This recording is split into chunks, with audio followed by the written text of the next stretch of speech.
Well, this afternoon I'm going to be talking about the main 4 leather types, which is cow, sheep, goat and pig.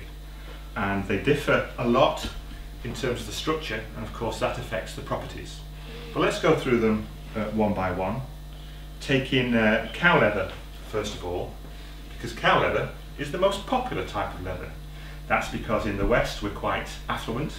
We've acquired a taste for beef and beef burgers, and cows are very big animals. And so 65% of leather available on the market comes from cows. We'll take the structure first.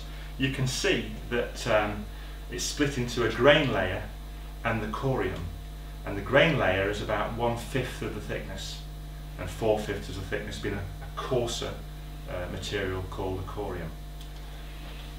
The characteristics of cow leather are that it's very tough. It can be quite thick. The skin of a cow is normally about 5 millimeters, and so 5 millimeters leather is too thick for most purposes, so the leather is split into 2 layers.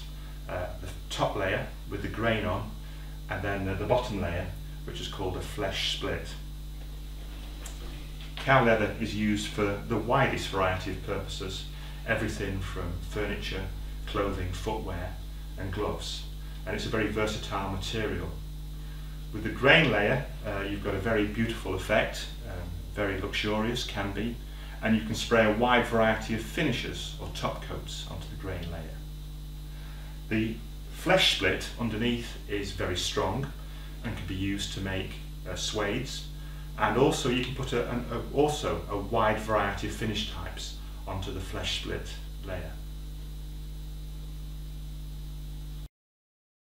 The next leather type I'd like to talk about is sheep leather. Now, sheep are raised mainly for wool and then meat, but the leather does have some interesting properties. The structure though is quite different from cow leather. First of all, the leather is very thin, maximum 1 millimeter, normally 0.7, 0.8.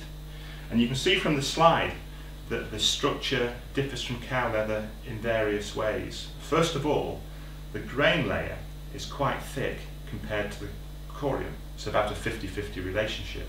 And whereas the grain layer in cow leather and the corium is bonded very closely together, that's not the case with sheep, and that's because sheep are quite fatty animals, and there's a layer of fat between the grain layer and the corium, which is removed in the leather making process.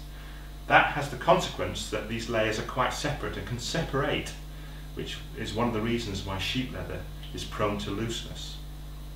Also in the grain layer, sheep leather has had a lot of hair or a lot of wool in that grain layer, which again is removed in the leather making process, leaving a lot of holes, which makes the grain layer very weak. And so sheep leather is very easy to tear and not tough enough for many applications. For example, footwear made from sheep leather is not a very good thing to do.